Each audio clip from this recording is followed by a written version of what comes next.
Welcome to the Thrive Show. My name is Kim O'Neill, and today I have with me Lucia Gabriela, who is a relationship and intimacy coach specializing in helping individuals free themselves from emotional and sexual traumas and reclaim their creative power, body, and voice. As an integrative somatic therapist and Tantra facilitator, she also helps clients reclaim their sensuality and sexuality, welcoming pleasure into their lives, creations, and relationships. Welcome, Lucia. Oh, thank you. It's an honor to be here today. Absolutely. So, Lucia, first, I just want to acknowledge it's exciting. The work that you do I think is very exciting because it helps people understand how healing intimacy and sexual traumas can have a direct and healthy impact on other areas of their life and relationships. And I would love if you would share with us, about the art of creating conscious, intimate relationships. Yeah, so thank you. This is like one of my topics that I'm very passionate about because we come to realize that we are start living default relationship, that we don't come into a relationship to create. Sometimes we get together and we meet somebody and we have this attraction, we have this chemistry, there's this passion going on, and we right away fall into this default kind of like relationship, and then all these patterns that comes into it and all these baggage that sometimes we bring into the relationship, it doesn't allow us to be really conscious about what it is that we are creating as a couple and what it is that we are actually creating in intimacy. So for me, it's really important to bring that awareness that as creators that we are. We, many times, we work with people who are in business, right? And they create businesses, they create organizations, they create movements. We are creators, like we have art, we create all that. But it's very interesting that when it comes to relationship, we are not creators. We are in default. So that's why I'm very excited about today sharing with you your community, like what are the elements that I have found in my life that are really important for creating a conscious relationship and intimacy. Well, I know you've identified 5 key elements of awareness that's going to help with that. So will you start us off by sharing with us those 5 key elements? Absolutely. So the first one that I find is really important is to understand the purpose of our relationship. What is the purpose of us coming together? I do have a say that it is about all partnership are relationship, but not all relationship are partnership. Mm-hmm. This is like a deeper conversation in a sense, but it's very important because we are all related. When you talk about relationship, you and I related right now in this moment. When I go to the supermarket, I'm relating with somebody else, that the vendor or the person who's helping me out. But we are not creating partnership. And when it comes to an intimate relationship, it's really important to become aware of what kind of partnership we're creating. Are we creating financial partnership? Are we creating like living partnership? Are we creating co-parenting or parenting partnership, financial partnership? So it's really important to have an awareness of what kind of partnership we are creating within our relationship. And that's what's important, to have a purpose. So like, what is the intention of us coming together, right? Yeah. So we have to ask ourselves the question, like, why am I in this relationship? Why I want this relationship to begin with? What I am creating? I'm creating to destroy, or I'm creating to create? A really important question for us to really dive into that. So the next next element that I find that really important is our values. Not just our values as individuals, but what are the values as a couple? And the values as a couple are totally different than the values as an individual, because when we come together, we do, you have your values, I have my values, but when we come to co-create something amazing, we have values that come together. So next we have our need. The next element that I find is our need. And our needs are important to come to realize, because many times the struggles that we have in a partnership is because we don't know how to express our need, and we actually don't even know our need. and our partner doesn't even know our need, and if we don't know our need and our partner doesn't know our need, and we cannot communicate our need, then actually we having struggles, and that's where all the problems happen, because we miscommunicating, we assuming, we become resentful, we get angry. And sometimes it's really important for us to be able to communicate on our needs in a way that our partners understand. The same as our values. When we communicate our values and we communicate our needs, our partners understand who we are and who they are co-creating with. And another element that I have is we call the pillars of the relationship. What are the pillars? One of the biggest examples for me of having a pillar is like we cannot build a relationship on a sand. Ooh. Because, right? Like, because in a sandy environment, or in like environment that it can just be so shifting and moving and chaotic, our relationship is not going to be strong. So we have to have a strong foundation, and the pillars is really important to really come to realize what are the foundations, what are our pillars. And one of my pillars that I personally recommend to really master in our relationship is communication. I would say that communication is one of my number one pillars that actually take over 50% of the structure of my relationship. Because if I cannot communicate, or I don't know how to communicate, or I am not communicating, actually it's going to hurt the relationship, because without communication, I'm just living in default. And our partners, they cannot read our mind. They cannot read our energy neither. Sometimes we empath and we can feel that we can feel people's energy and all that, but we cannot actually read it.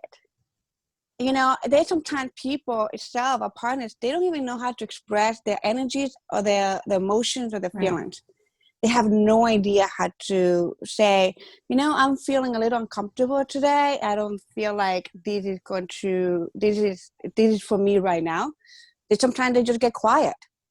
So communication is one of the amazing pillars to have. And another pillar that I have is integrity. You know, it's part of my value system, but I call it a pillar because if I don't have integrity in my relationship, and being an embodiment of that relationship, embodiment of that integrity in the relationship, like I'm gonna have problems where you know, the boundaries are gonna be broken. And that's where a final pillar is a final key element is boundaries. In relationship, I find like working with couples and individuals, we really are so new to the word boundaries to begin with. And this is a really new topic, like a new topic in society in a sense for the past couple, not even 5 years yet. Yeah. And we're still having a struggle of defining our own boundaries, our energetic boundaries, and we're having a struggle about having relationship boundaries, partnership boundaries. We have a struggle even having society boundaries. So it is a topic, a key element that is really, really important in relationship, because knowing our purpose, knowing our values, knowing our need, knowing our pillars, and knowing our boundaries, actually the first four make our boundaries stronger. Because when we have awareness of the first four element, our boundaries become stronger, because we're not going to have excuses.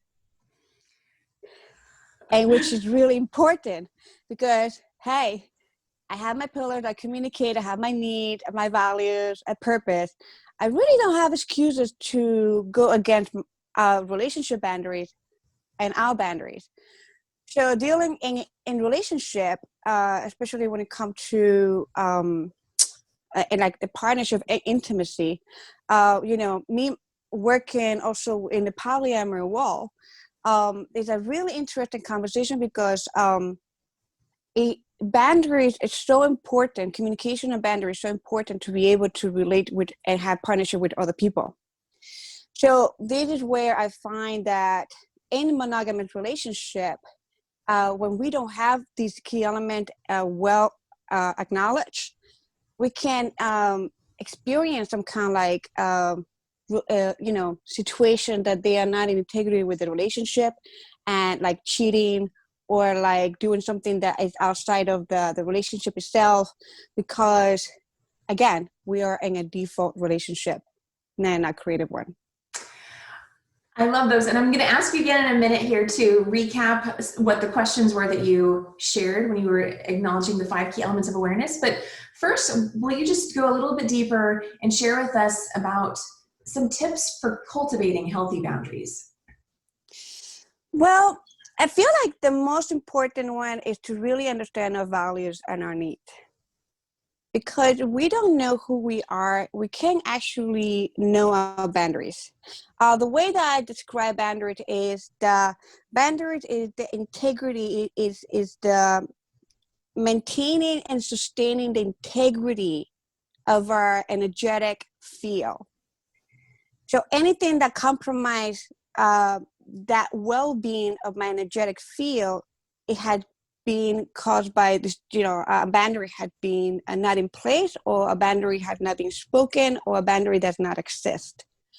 So when it comes to boundaries, I would come from an energetic perspective. It's all about energy.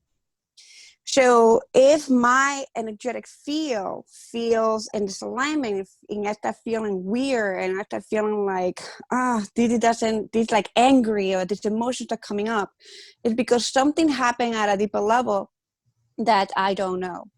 And it could be that the need had not been met, a value had not been respected or honored, a boundary doesn't even exist. And sometimes even, I would say that a part of ourselves had not been acknowledged. I work with archetype. So when it comes to boundaries, it's really important to understand who we are in all our dimensional aspects of ourselves: mind, body, heart, emotions, subconscious, energetic, sexually also, even at one point we even work with the cosmic field. So really important to understand who we are. That sounds very pivotal. Yes. So thank you for connecting those dots there for us. Well, as we close out, I would love if you would just help share. You had shared some questions earlier when we were talking about the 5 key elements of awareness, and I am aware that those can be journal prompts for our audience today. Will you just share those questions again? Perfect. So it is important to write these down, because just doing it in our head sometimes doesn't allow us to just bring more awareness into ourselves. And there's something magical about using our hand and our body to start writing and journaling, because at a deeper level, at a subconscious level, something gets activated, and it's something we're going to be able to find something deeper.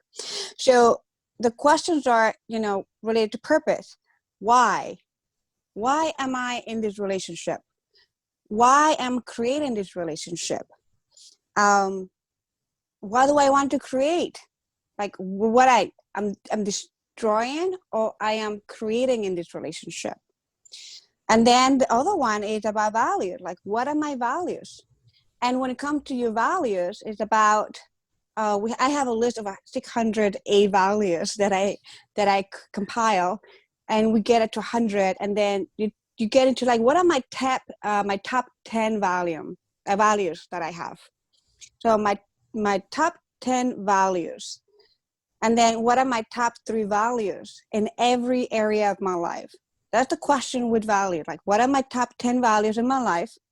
And out of those 10, what are the top 3 values in my intimate relationship, in my co-parenting relationship or partnership, in my parenting partnership, and like all these aspects of my, even in my health? What are my top 3 values? And then when it comes to your need, really start important to look at our need and discover what are our needs in our relationship. What are my needs in this relationship? Not in my past relationship or future relationship. What are my needs in this relationship right now? Because we have to know where we are right now. What are my pillars? What are my pillars? Like, what makes my relationship, the foundation of my relationship, strong? What are my pillars? that's really important to have between 3 to 5 pillars. And I like to work with sacred geometry. So I always invite clients to draw a sacred geometry and look at that geometry as the foundation, at the structure of the relationship, because each point is going to be a pillar. And finally, what are my boundaries? Based on my needs and my values and who I am right now. What are my boundaries? What are my boundaries in my intimate relationship, in my personal relationship with my friends, my family? What are my boundaries with my co-workers? What are my boundaries with finances? Finance is really important in a relationship because I can say that that's one of the boundaries that has never been spoken, and that's one of the struggles that couples has in their relationships a lot. And pretty much that would be like very important question for us to journal when we are in a relationship and before we are in a relationship, or when we're just dating, to ask ourselves that question, and even ask our partners. Have these communication and conversation with our partners. These are my questions. These are my 5 elements of creating a conscious relationship. What are yours? Nice. And learn from each other. That was excellent. Thank you, Lucia. I appreciate you sharing your expertise and wisdom with us today. Thank you. I appreciate you. Thank you for inviting me. Absolutely. And to our audience, we appreciate you being here and hope you found value in today's conversation.